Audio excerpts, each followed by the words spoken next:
Apa kabar pendengar dan juga pemirsa RRI Net? Obrolan budaya kita saat ini spesial berlatar belakang laut yang begitu teduh dari Kampung Malaumkarta.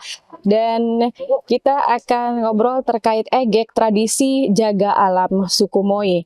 Dan kalau semenjak kurang lebih jam 10 pagi tadi ya, kita lihat menyaksikan langsung tradisi egek ya dalam festival Egek Malaumkarta Malamoi, dan itu menjadi sesuatu yang langka, jarang-jarang kita lihat, kita saksikan, di mana egek merupakan tradisi untuk menjaga kelestarian laut kita. Nah, dari Malaumkarta saat ini di samping saya telah hadir bersama kami Bung Tori Kalami. Selamat siang. Selamat siang pemirsa. Dewobok ya. Dewobok. Iya. Dan juga ada Bung Jerry Mubalen. Bung Jeffrey Mubalen ya. Dan Bung Tori ini juga sudah cukup lama konsentrasi untuk menjaga alam ya, khususnya di Tanah Moi ini dan di Malaumkarta.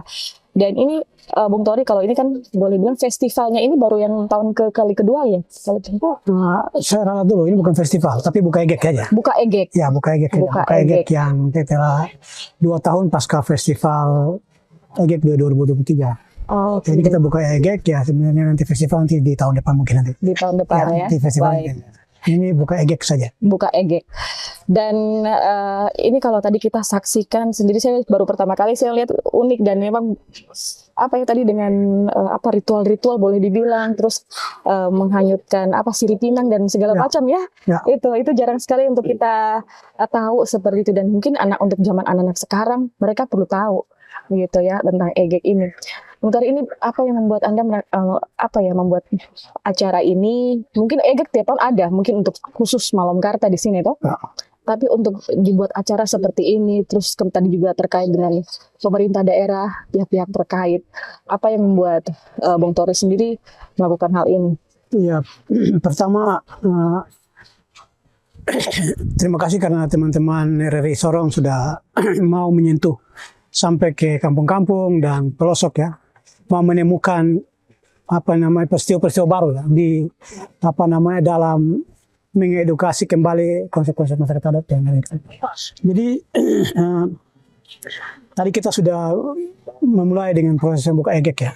Jadi di egek sendiri ini sebenarnya konsep egek sendiri adalah mengambil secukupnya, kemudian memberikan jeda kepada alam untuk bertumbuh dan bergenerasi secara alami. Jadi itu dari konsep itu saja kita tahu bahwa masyarakat adat punya cita-cita keberlanjutan, ada keberlanjutan yang mereka siapkan. Jadi dari konsep ini kita tahu outputnya, ada cita-cita keberlanjutan yang mereka mau siapkan ke depan. Makanya egek ini. Kemudian edukasi di dalam egek itu sendiri, kita mau edukasi kepada semua orang bahwa konsep ini penting untuk kita bicara keberlanjutan hari ini, bicara anak cucu, bicara kehidupan kita hari ini, tapi bicara anak cucu dan anak dan cucu kita ke depan. Mereka bisa hidup dan menikmati hal yang sama.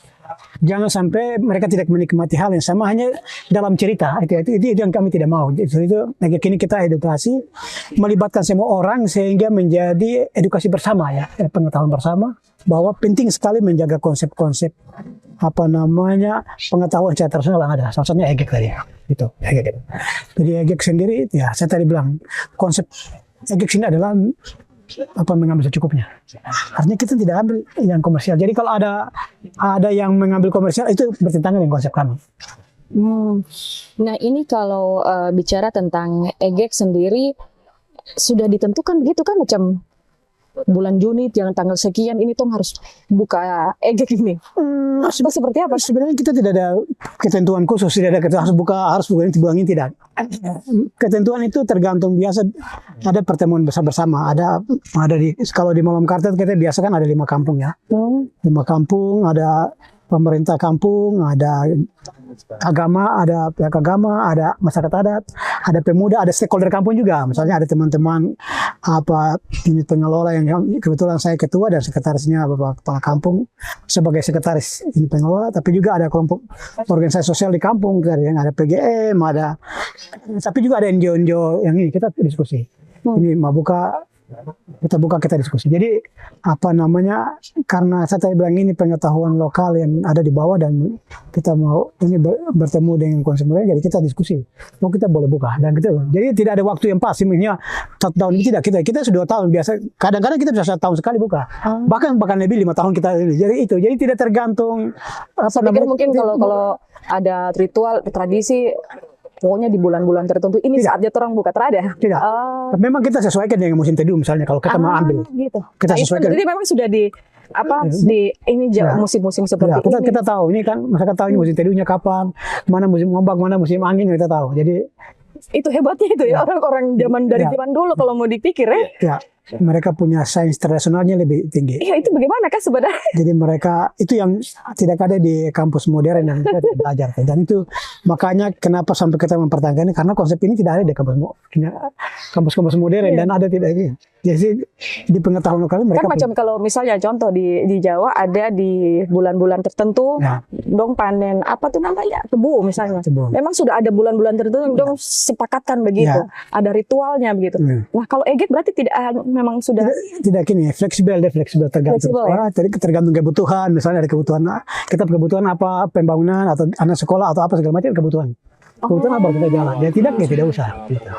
Gitu. Nah, makanya kalau jadi berarti pas momen anak-anak mau sekolah ada kebutuhan, jadi ada kebutuhan, tergantung kebutuhan. Jadi apa namanya, justru tadi saya jelaskan bahwa di EGEK itu konsep ruang di Sukumo itu tidak ada zona pemanfaatan komersial. Itu sama sekali tidak ada. Jadi hari ini kalau konsepnya ada pembangunan ekstraktif, justru kami bertentangan karena di konsep dasarnya kita tidak ada. Misalnya kita bicara soal sawit, tambang, dan segala macam. Kalau itu terjadi bertentangan dengan nilai-nilai kita. Pengetahuan dasar tidak ada. Kami punya pengetahuan dasar tentang konsep ruang, konsep pemanfaatan tidak bertentangan sekali. Karena itu ini. Saya bilang mereka punya zona, kita punya zona yang bisa dimanfaatkan, zona EGEK saja. Ada 2 zona tapi tidak boleh dimanfaatkan. Untuk kepentingan penelitian pun tidak boleh. Oh, begitu. Jadi itu ini. Jadi kalau kita juga ada taruh zona-zona inti di laut, misalnya mereka taruh zona atau di hutan, zona itu tanpa ditaruh terjadi terus begitu. Jadi zona itu beda, misalnya macam tempat keramat itu tidak, itu zona di Sukumo yang tidak boleh dimasuki. Saya tidak boleh masuk gitu. Walaupun saya punya tanah tidak boleh. Jadi ada begitu ya. Ada, itu agak tabu dari konsep masyarakat ada. Jadi kalau kita lihat apa namanya, justru EGEK yang kita bisa manfaatkan, lain tidak boleh. Jadi macam kalau ini EGEK buka tadi toh, berarti itulah hasil laut orang bisa ambil. Boleh. Terus nanti dijual begitu. Dijual. Nah, untuk kebutuhan sehari-hari masyarakat seperti di sini bagaimana Dan? Ini masyarakat hari sebenarnya itu yang saya tadi bilang bahwa masyarakat ini apa namanya, mereka punya konsep tersendiri, mereka punya pola pemanfaatan tersendiri dan itu. Jadi hari-hari mereka bisa ambil tapi bukan ambil dilarang. Misalnya macam ikan kan kita boleh. Yang dilarang adalah zona penangkap, cara alat tangkapnya. Misalnya kita menggunakan jaring, sini kan tidak menggunakan jaring. Hanya pancing, di sini tidak menggunakan poton segala macam. Di tempat lain mungkin, tapi sini tidak. Karena kami pikir ada keadilan yang kami bangun di sana. Keadilan. Untuk alam. Untuk alam, tapi untuk kita. Misalnya ada di kampung, ibu di rumah tidak punya ikan, ibu mancing. Tidak perlu jauh dekat dapat ikan. Itu kita taruh keadilan. Semua orang dapat sama, begitu. Kalau kita tidak bikin begitu, ibu-ibu tidak akan dapat ikan. Terus kalau macam gini, ambil banyak nih saat ini toh. Terus itu pembagiannya macam mana? Ya, ini kan kita biasa di sini kita bawa 1 bulan itu untuk ini. Biasa nanti mereka tutup itu ada 1 minggu terakhir tuh biasa dibawa, tapi kemudian ambil ya untuk keluarga, untuk anak-anak yang mencari. Jadi itu semacam mereka punya uang untuk beli pulsa atau gula kopi di rumah. Nanti penjualannya seperti apa? Seperti tadi bicara tentang penjualan pertama dengan perekonomian masyarakat. Penjualan pertama itu biasa ada 1 panitia yang bekerja untuk mengurus itu. Nanti biasa 1 minggu terakhir baru nanti itu jualnya pribadi, maksudnya pribadi. Itu nanti macam kalau tadi bahwa di sini belum ada kayak kalau di kota ada depot penampungan TPI begitu. Ya. Baru kalau macam di sini nanti bagaimana untuk? Ada. Kalau udang mereka ada kerambaknya untuk atur. Ada nanti kalau ini tangkap mereka bukan loh. Biasa kalau full dalam 3 hari mereka sudah bawa turun di sana. Jadi angkat pulang untuk kota. Untuk udang, kalau teripang itu kan dikeringkan. Jadi tidak ambil 1 bulan kemudian baru bisa jual sekali. Didapat dimasak kemudian dijemur sampai kering, ditampung sampai 1 bulan, tutup EGEK baru dijual 1 kali. Nah, sama dengan siput lola. Yang dijual setiap saat hanya udang karena dijual dalam keadaan hidup. Jadi kalau tahan lama mati. Jadi memang sudah ada orang yang Ya, memang sudah. nampung untuk membeli, Sudah. untuk masyarakat juga bisa menikmati hasilnya begitu ya. Biasa masyarakat sebelum mereka jual, mereka survei pasar dulu. Oh, begitu. Jadi mereka tahu, oh ini harga yang bagus mereka punya, baru mereka Sudah ada memangnya. sudah ada baru mereka buka. Biasa 1 minggu sebelum kita mau buka EGEK hari ini, mereka survei pasar semua di Sorong. Oh, begitu caranya sistemnya. Dan mereka tahu ini. Transportasinya sendiri kan cukup jauh kalau macam Ya, mau di pergi sini ke kan kabupaten ada atau kota. mereka pulang bot. Biasa kan Oh, langsung lewat. kalau untuk udang kan biasa pembeli udang biasa tidak tinggal di pasti tinggal di pesisir pantai, misalnya di Dom atau Tanjung Kasuara atau Langsung Sukrau, berarti gitu. dengan pakai Jadi mereka langsung ke perahu sana. perahu seperti sandar langsung mati. Oh, begitu. Mau percaya, tidak percaya. Betulkah kalau macam egek begini memang betul-betul pas ritual ikan hasil laut melimpah kah begitu atau bagaimana kan? Ini tadi ikan bilang orang tua sudah melakukan upacara, itu tanda kepada Tuhan dan alam gitu kan. Jadi kalau tanda itu dibuka berarti berkat Tuhan ada. Gitu. Jadi tadi mereka tidak sampai 1 jam tuh, mereka dapat udang banyak.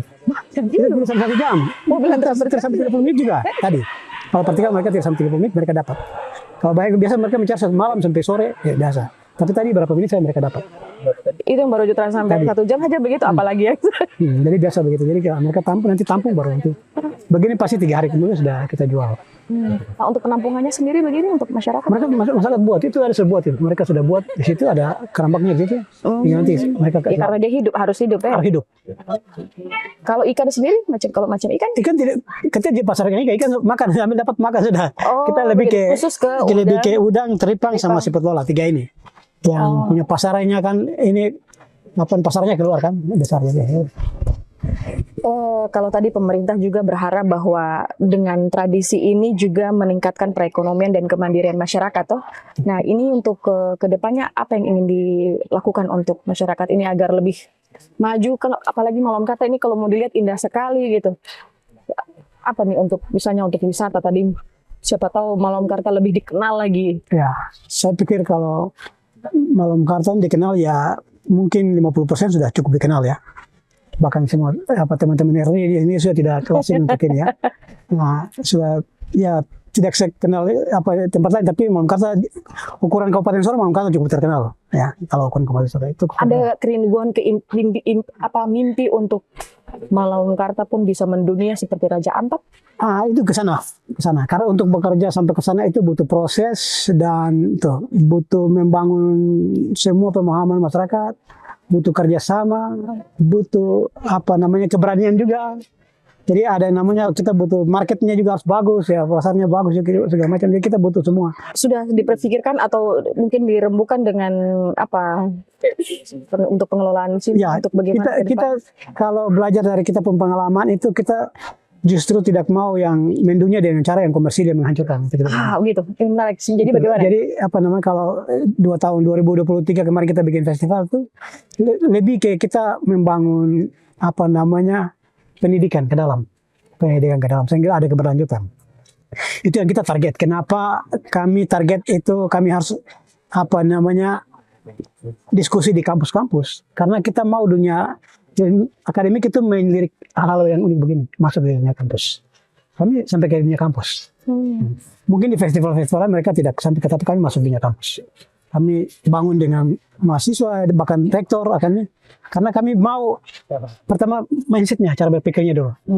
Mendunia itu akan ikut dengan sendirinya. Ketika cara berpikirnya cukup lengkap, melihat lautnya ada kesatuan. Karena kita bicara hutan laut ini tidak ada sesuatu yang berbeda dengan. Jadi saya tadi katakan bahwa kita bicara keberlanjutan hutan dan laut ini, kita bicara 2 hal, bicara objek, bicara subjek. Subjek itu adalah kami yang masyarakat adat dan ini. Objek ini adalah potensi yang ada. Yang bagaimana kita kelola supaya tidak menjadi kutukan bagi kami, jadi menjadi berkah buat anak cucu. Jadi soal mendunia itu sudah memang kami sudah pikir. Makanya ya kenapa kami bikin festival, misalnya 2023 kami bikin festival, ya nanti mudah-mudahan tahun depan kalau ada berkat kami bikin. Karena itu salah satu konsep untuk kami kampanye mendunia. Jadi mendunia itu bukan ketupat tiap nama tidak, tapi konsepnya itu yang kita mau tunjuk. Kalau ketupat tiap nama, buat apa? Besok kan sekali mati juga. Kepala kampung sebagai ini, kepala kampung juga mati juga. Tapi bagaimana konsep ini tertanam kepada generasi berikut, anaknya kepala kampung, anaknya saya, anaknya dan seterusnya.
Baru Bung Jeffrey sendiri, seandainya memang Malom Karta itu baru bilang ini impian mungkin masyarakat juga ingin masyarakat dunia luar tahu torang ini begitu. Susiapkah atau bagaimana?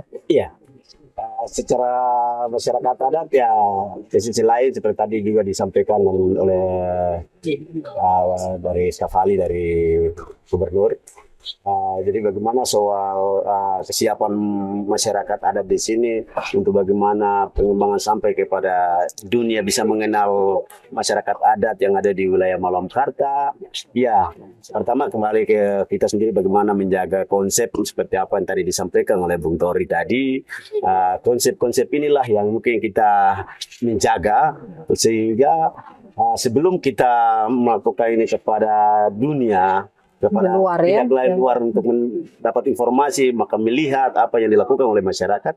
Tetapi secara langsung masyarakat itu sudah hidup untuk menjaga apa yang menjadi warisan mereka sehingga bisa turun kepada generasi. Sehingga inilah yang menjadi keberlanjutan untuk generasi ini akan melihat dan dunia ini bisa melihat bahwa ternyata masyarakat itu ada di wilayah mereka karena mereka hidup dengan budaya dan juga alam mereka. Bung Jeffrey sendiri sebagai kepala kampung, bagaimana mau kasih apa ya pengertian untuk masyarakat begitu, untuk mungkin kembali dari diri kita awal dulu, dari diri kita tumbuh kampung sini untuk bisa merubah pola pikir untuk bisa apa ya membuka diri juga ya, kurang lebih seperti apa? Iya.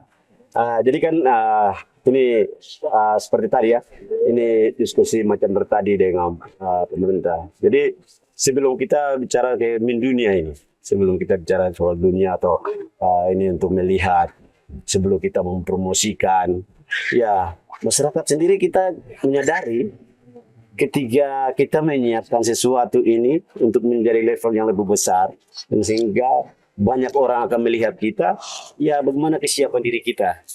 Sebagai pemerintah kampung, kami wajib untuk menyampaikan informasi terkait bagaimana menjaga lingkungan, bagaimana menjaga diri kita, sehingga diri kita sehat, alam kita juga terjaga, sehingga orang dari mana, dari kota atau dari luar bisa datang melihat, oh ternyata di masyarakat di Malom Karta ini hidupnya seperti ini, dengan ramahnya masyarakat, dengan keindahannya lautnya, keindahan alam di hutannya. Oh ternyata masyarakat ini ramah terhadap kehidupan mereka. Lewat kehidupan mereka dalam aktivitas keseharian mereka, dalam pola hidup, pola pencarian, sebagai kami sebagai pemerintah kampung yang terkecil di bawah ini, ya kami sebagai kaki tangan dari pemerintah daerah untuk bagaimana menindaklanjuti informasi yang harus disampaikan. Tetapi secara kepemilikan hak wilayah itu bukan soal jabatan kita, tapi bagaimana soal identitas diri kita itu yang kita juga harus perlu menyampaikan kepada generasi kita yang ada, sehingga generasi kita ini bisa mengetahui tentang apa yang kita sebagai orang tua itu apa yang kita tanamkan kepada generasi ini. Kalau daerah wilayah sini kan biasanya cukup menarik sebenarnya ya untuk wisata. Apa yang sudah dilakukan mungkin dari pihak di kampung sini, mungkin ada apa ya dari perhatian dari pemerintah juga pihak terkait untuk apa namanya untuk mendatangkan wisata mungkin dari lokal dulu lah, dari seperti apa Iya. di tempat ini. Sebelum awalnya pemerintah melihat semuanya bagaimana pemandangan alamnya Malomkarta itu seperti apa. Pertama itu inisiasinya dari masyarakat sendiri. Ini contohnya macamnya egek yang kita ketika egek ini dilakukan oleh masyarakat secara tradisional, sehingga ketika masyarakat membuka egek, mengundang pemerintah, mengundang NGO dan juga stakeholder yang lain terhadir melihat menyaksikan apa yang dilakukan oleh masyarakat, sehingga dari situ pemerintah melihat bahwa menganggap bahwa ternyata apa yang dilakukan oleh masyarakat itu sangat baik, dan bagaimana pemerintah bisa mendorong apa yang menjadi yang dilakukan oleh masyarakat. Itu yang harus diperhatikan oleh pemerintah, sehingga di hari ini kita lihat apa yang dibantu oleh pemerintah terkait dengan apa yang dilakukan oleh masyarakat. Itu karena upayanya dari masyarakat sendiri. Sebelum itu dari pemerintah. Sebagai masyarakat tidak meminta sesuatu dari pemerintah, tapi bagaimana inisiasi masyarakat, sehingga pemerintah bisa melihat oh ternyata ada inisiasi masyarakat yang melakukan sesuatu yang baik terhadap lingkungan. Kembali lagi kalau bicara EG, kalau apa namanya di hutan-hutan ini kan ada apa namanya hak ulayat-ulayat begitu. Kalau EG laut sendiri bagaimana? Kita sebenarnya di laut ini punya wilayahnya sudah dipetakan juga. Oh, begitu. Jadi untuk Malomkarta ini luas laut ini 4.000 hektar. Ya. Sudah dipetakan. Terakhir teman-teman juga sudah buat spot diving misalnya, juga sudah buat apa zona-zona inti, zona itu mereka sudah buat ya. Jadi Petanya sudah ada, sudah buat peta ini, tinggal nanti ada ke depan nanti ada semacam marinnya bot yang kita tandai di kawasan yang tidak boleh ambil dan zonasi yang kawasan itu kita tidak boleh ambil nanti ke depan. Tapi kalau untuk hutan juga sudah dipetakan semua. Nah, kebetulan di laut ini kita pertama di Indonesia untuk apa namanya kawasan Maha. Kita pertama dan kita yang merupakan masyarakat ada pertama yang masuk ke Kementerian KKP penataan ruang laut lewat teman-teman lokal PSPL Sorong, dan kita yang mendapat pengakuan pertama kali di Indonesia, di seluruh Indonesia kan pertama kali. Karena kami punya inisiasi lokal yang kami bangun, kami punya semangat yang kami bangun dari awal yang pertama. Jadi kemudian teman-teman sebenarnya kalau mau dukung kita punya konsep ada. Tapi kalau maksud saya tadi kalau di hutan misalnya kalau ada di wilayah mana itu kan, kalau di daratan ya di hutan itu kan ada apa namanya batas wilayah dengan sukunya juga. Itu sudah kami sudah dipetakan semua. Jadi Malomkarta sudah dipetakan laut sampai darat. Kalau saya tadi lupa bawa petanya, seharusnya kita terangkan ada petanya di depan. Jadi kita sudah punya peta hutan dan peta laut itu sudah lengkap. Jadi peta hutan itu termasuk semua. Ada potensi berkucingnya, ada maksud saya ada macam segala macam. Tidak, maksud saya kalau di daratan itu atau hutan kan ada apa batas-batas suku ini, suku itu, maksudnya dia marga. Iya sudah itu itu semua sudah. Jadi marga berapa marga di sini? Kita di sini 14 marga. Sudah dipetakan semua. Itu saya bilang. Oh, begitu. Jadi hutan dan laut semua dipetakan semua. Jadi kalau laut macam mana? Kalau hutan kan bisa. Iya, kalau laut luas begitu. Iya, itu bedanya pemetaan di laut itu dengan hutan ini darat. Karena laut itu zona bebas sih. Kita anggap bilang zona bebas karena orang melintasinya tidak terbatas. Kapan saja mereka lewat. Tapi jadi masyarakat tahu ini batasannya. Jadi kita dari mengukurnya itu marga itu bagaimana? Iya, dia tidak. Kan kebetulan yang 14 marga itu sudah semua di pantai. Ada marga dekat pantai, tapi sebagainya di hutan. Jadi ada batas marga di hutan, ada petanya juga. Kita di hutan dan 14 marga itu ada berapa marga? Ada 5 marga yang di pantai. Dari Mibi sampai ke berbatasan di Kampung Mibi sampai Kampung Suatu di sebelah sana itu kembali sampai di Malamufuk yang ada berkucing burung. Itu yang batas-batas luar. Jadi kami punya batas itu sudah ada peta marganya. Untuk macam melautnya juga macam marga ini Tahu, jadi ya, memang tahu, tahu, itu tahu. Oh, Tapi kita begitu. peta yang kemarin untuk semua satu kawasan. Jadi tahu. Secara keseluruhan ada, Ya. tapi untuk yang dalam- Manggarai memang dong setahu Tahu. sampai di batas Ya, sampai di ya, sini, tahu. dorang setahu Itu tahu. Padahal itu laut nih. Iya, itu tahu. Oh, tidak ada kan tidak ada kelihatan Iya, batas itu yang panjang itu yang saya bilang ada pengetahuan lokal. Jadi Itu yang menarik sekali. ada pengetahuan lokal, Ah, ada ini. Terus kemudian ada pengetahuan modern. Bertemulah di satu tempat. Itu yang namanya inovasi. Itu yang namanya inovasi. Antara pengetahuan lokal dan pengetahuan umum bertemu, itu namanya inovasi. Karena itu yang hari ini dikerjakan oleh teman-teman untuk menemukan konsep baru, itu yaitu yang namanya inovasi. Adakah misalnya mungkin dia melanggar misalnya itu seperti apa? Misalnya marga ini dia masuk di marga sebelah Kalau misalnya. kalau kita bicara itu nanti panjang lagi karena kita punya sejarah, ya. Iya. Misalnya saya ke Lami ini mau balen, Iya.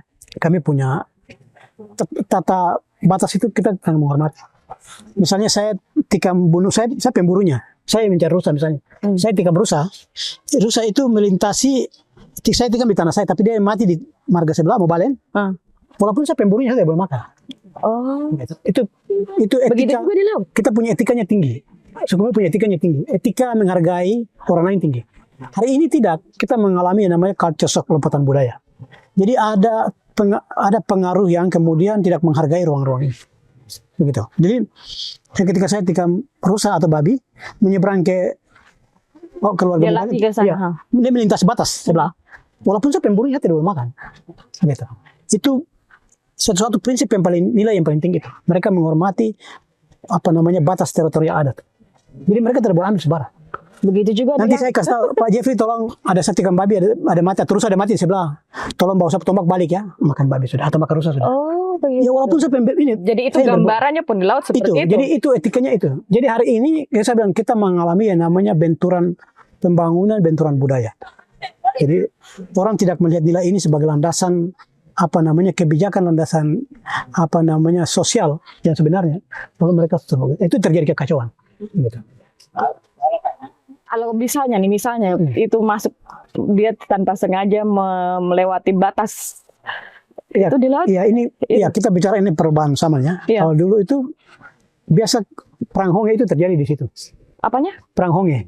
Oh, Perang antar suku itu terjadi di situ, marga terjadi di situ. hanya Gara-gara melewati lintas tanpa itu, apalagi masuk tempat zona-zona yang tadi, zona Kofok, Egek, itu tempat-tempat keramat karena itu berhubungan dengan religi, berhubungan dengan peradaban.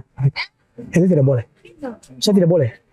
Gitu. Jadi apalagi misalnya zona Kofok ya, zona Egek boleh masuk Kofok itu. Ini marga Mobalen punya ini kalau kita dari sini ada satu zona di situ. Kayu besi sampai hari ini tumbuh di pinggir pantai, orang tidak terbang sembarang. Itu menunjukkan bahwa kita tidak boleh walaupun apapun terjadi kebutuhan apapun tidak boleh. Gitu. Jadi itu namanya Kofok. Jadi marga Mobalen punya kalau kita dari sini ke sekitar tidak sampai 1 kilo ada di laut ini. tidak dia pinggir pantai. Oh, di pinggir pantai. Sekitar 100 meter sini ya itu. Bisa lihat itu. Kayu besi sampai besar-besar pinggir pantai itu orang tidak terbang. Kan itu karena kawasan Kofok gitu. Yang memang Itu tidak boleh. Tidak boleh. Betul. Untuk kepentingan apapun tidak boleh. Dan itu Biar sudah dari apapun dulu. tidak boleh. Sudah dari dulu. Dan itu batas itu Tidak pernah mati itu. tidak pernah. Dan kayu-kayu tumbuh begitu saja tidak boleh tebang. Tidak boleh potong di bawah. Pernah ada yang mau potong nggak terhadap? Pernah? Tidak. Tidak ada. Berani. Berani. Karena itu sebenarnya tidak boleh. Gitu. Memang sudah Keluarga Mobalen sih tidak boleh, apalagi kita lain. Gitu. Jadi itu cara penghormatan terhadap ruang yang ada. Terus cara bagaimana menghargai antar batas. Jadi antara teritorial batas itu mereka menghargai. itu bahkan kalau mau dipikir semua orang-orang tua dari dulu-dulu memang memang tidak boleh memang ya. Ya. Wah, luar biasa sekali. Dan itu ternyata tadi bahwa Egek itu tadi sempat cerita-cerita dan macam-macam juga bahwa memang begitu sudah kalau pas memang buka ikan luar biasa. Tapi ketika memang ditutup memang tidak ada yang melaut juga. Ada, tapi hanya sebagian Iya, hanya untuk ini saja. Ya itu. Jadi itu kita punya pola sini kan kita tidak komersial toh. Jadi orang ambil secukupnya makan. Ya Ambil kalau secukupnya iya. intinya dengan Egek gitu ya. Ya gitu kan konsepnya ambil secukupnya. Jadi kita tidak ambil yang komersial, jadi ambil cukup makan. Jadi kita tidak bilang nanti bawa lagi untuk besok, tidak. Besok kalau kita ambil lagi. Jadi itu konsep itu. Itu yang membuat orang Moi pada umumnya mereka tidak menjarah alam itu karena mereka pikir nanti besok baru kita ambil lagi gitu. Jadi kalau orang lain nanti besok kapan balik ke sini lagi bisa ambil satu kali. Jadi masyarakat rata-rata di sini untuk untuk pendapatan ekonomi hari-hari hanya dengan sebenarnya kalau dari kita punya ada valuasi ekonomi di sini kita pendapatan hari-hari di laut juga ada hutan ada jadi dua itu. Kebetulan kita ada di pantai jadi kalau kita bicara kawasan pantai laut dan pantai tidak kawasan pesisir ini tumpuan ya. Jadi tumpuan ekonomi antara laut dan hutan dan laut kawasan pesisir. Jadi tumpuan ekonomi paling kuat secara ekonomi itu paling kuat. Jadi orang tidak bisa hidup di pesisir dia berkebun dia ke laut. Jadi karena kita masih gunakan pola selalu ada begitu. Jadi mereka tetap ada. Saya bingung juga mereka dapat ini mah tapi ya mungkin hari ini dapat ikan mereka jual di pasar ya sudah sudah nanti untuk anak sekolah untuk beli garam ya cukup nanti besok orang ambil lagi kalau ada. Jadi itu. Jadi kenapa kita bilang jangan merusak karena itu tadi konsep tadi besok baru ambil lagi. Kalau merusak kan besok tidak mungkin dapat gitu. Betul. Iya, saya juga berpikir lah.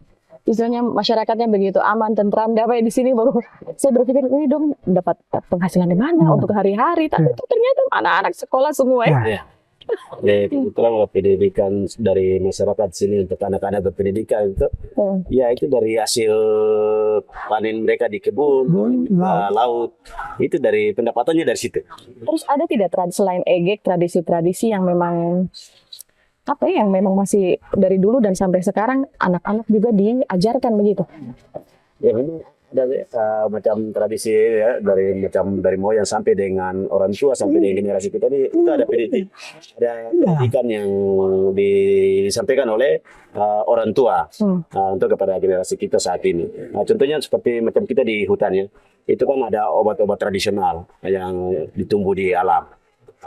Jadi obat-obat itu juga diberikan pengetahuan kepada generasi.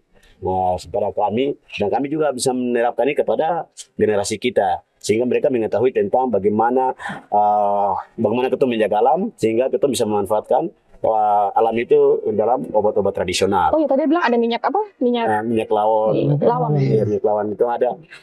Terus juga kan ada juga tali. Pokoknya ada juga daun. Pokoknya yang berkaitan dengan tumbuh-tumbuhan yang ada.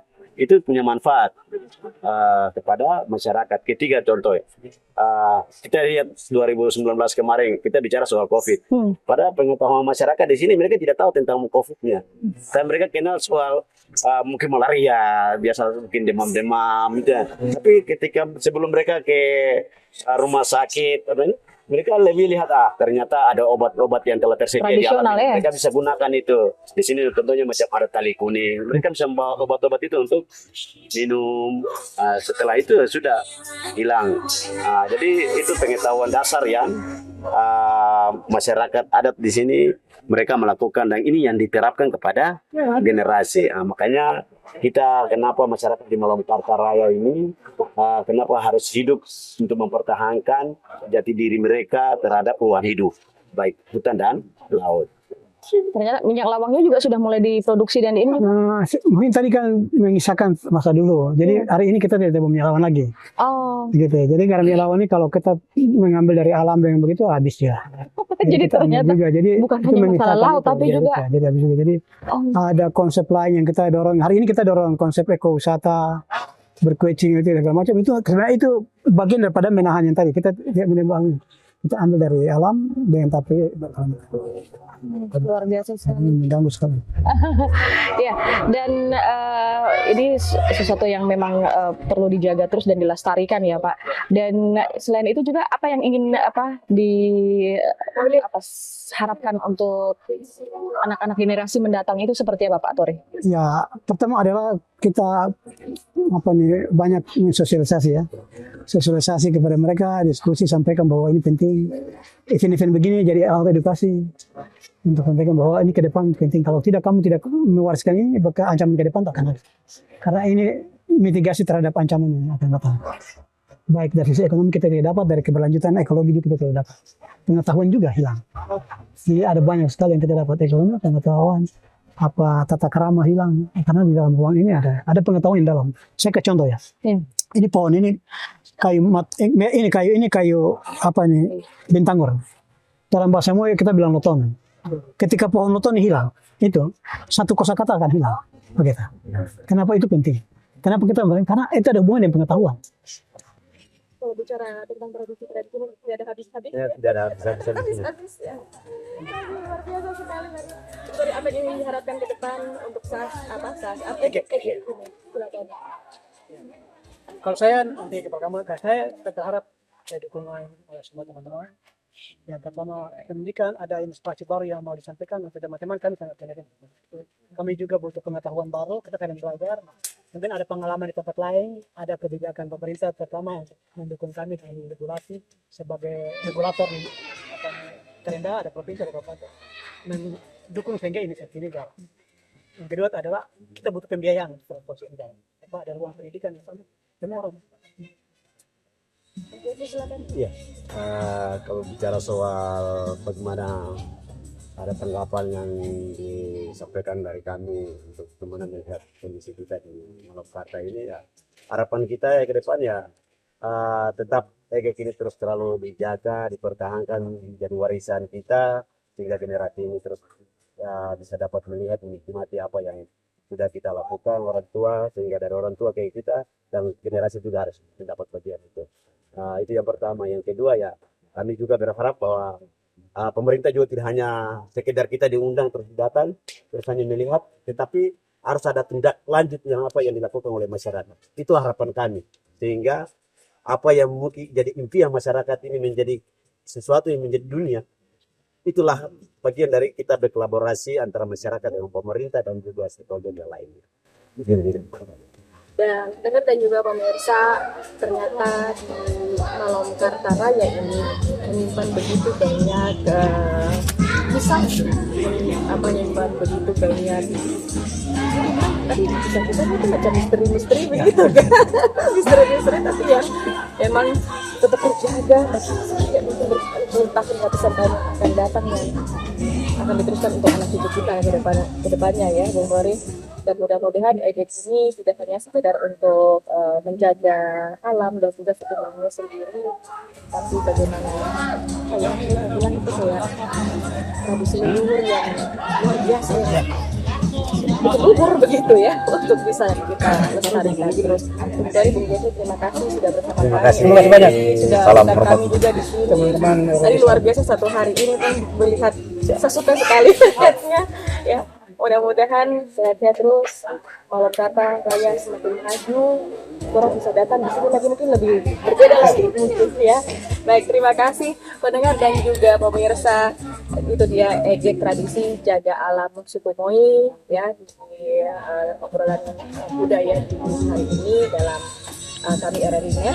Saya Kamu Suara dan tim yang bertugas mengucapkan terima kasih untuk kebersamaan Anda pendengar dan juga pemirsa. Kita akan jumpa lagi dengan topik yang berbeda.